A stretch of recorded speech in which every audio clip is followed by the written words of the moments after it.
What's going on, guys? I'm Aaron from PhoneDog.com. The CES devices are coming into the house. One of those devices is the Motorola CLIQ 2. It's a huge upgrade to the original device, and it has a 1 GHz processor. Ships with Android 2.2. It has a 3.7-inch display, which is much larger than the original, and the keyboard is much improved as well. You know, it's one of those devices where the original CLIQ was kind of a mid-range, low-end to mid-range device. This borders the high-end device lineup. So good price, a nice device, and appeals to several different demographics. That said, can it compete with things like the G2, the MyTouch 4G, some of T-Mobile's other high-end lineup, or some of the other devices in their high-end lineup? We'll find out in the full review. Special thanks to T-Mobile and Motorola for hooking us up with a review unit, and special thanks to our friends at Best Buy. They're hooking us up with 2 of these so we can give them to you in the one-paw bandit game. So when you go into Best Buy, you don't have to deal with rebates. That $99.99 out the door. Don't have to worry about paperwork, waiting 8 to 10 weeks. Pretty cool there, huh?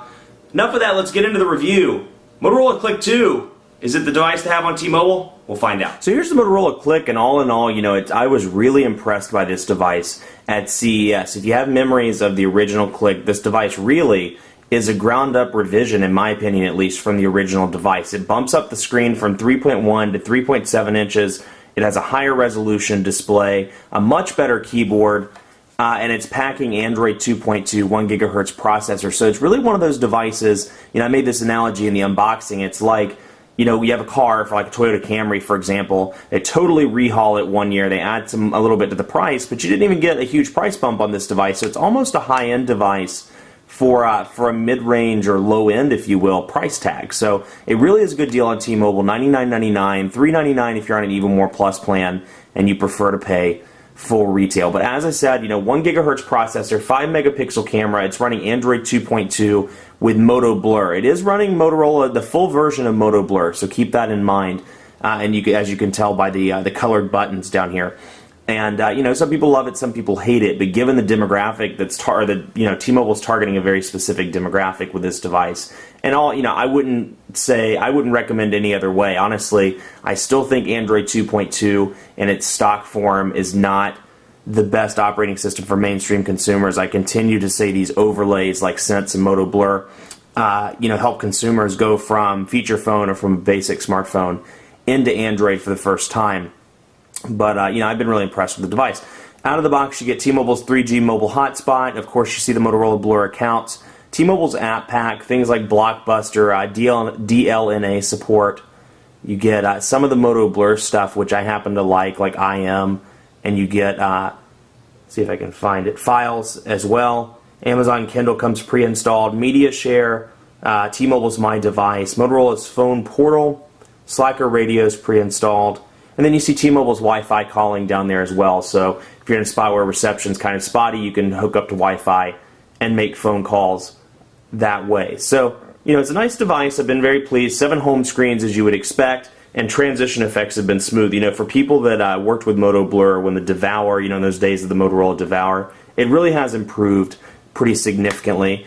And, in my opinion, quadrant standard scores, as you'll see later, are still not the best on this device. But all in all, it's definitely fast and works well for the average consumer. Let's jump right into messaging so you can see the physical QWERTY and the on-screen options as well. So somebody's checking account balance is $42. I feel bad for them.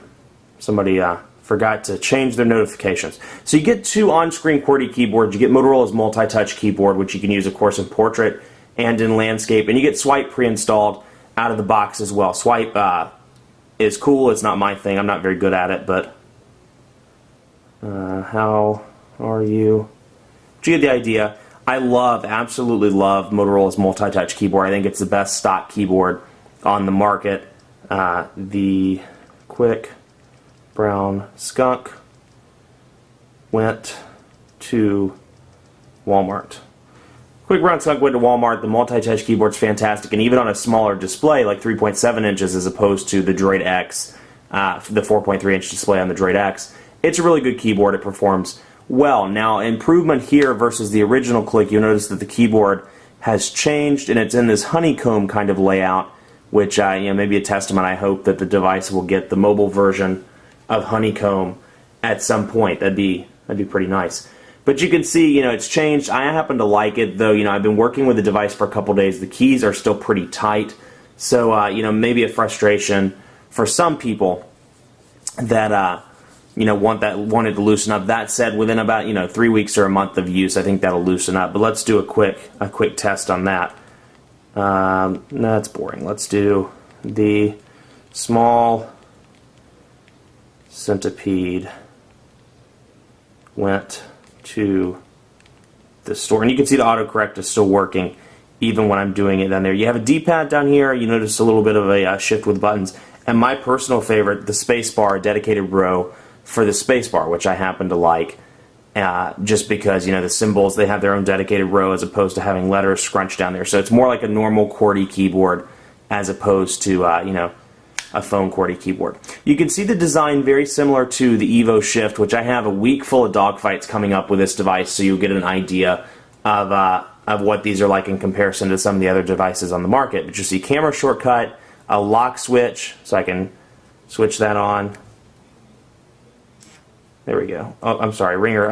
I said lock switch, ringer switch. So it turns the ringer on silent as opposed to normal volume, quick and easy for when you're in a movie theater or something like that. Volume rocker, and then on your right side, micro USB, charging port, 3.5mm headphone jack on the top, power button, 5 megapixel camera with a flash on the back. Now your SD card, micro SD card slot is back here under the battery door, and you have your 2 gigabyte micro SD card slot that comes out of the box pre-installed. So, of course, it can go up to a higher level, but 2 gigabytes is what T-Mobile includes out of the box. Other improvements you'll see because of Android 2.2, the typical stuff, but one thing you'll see that I happen to like is an improvement to the Gmail application. You'll see, if you're working with a Galaxy S device, something that's running Android 2.1, with the exception of the Vibrant, which is in the process of getting 2.2, you'll notice that there's some changes here to the Gmail application. Most notably, let's go into this email, for example.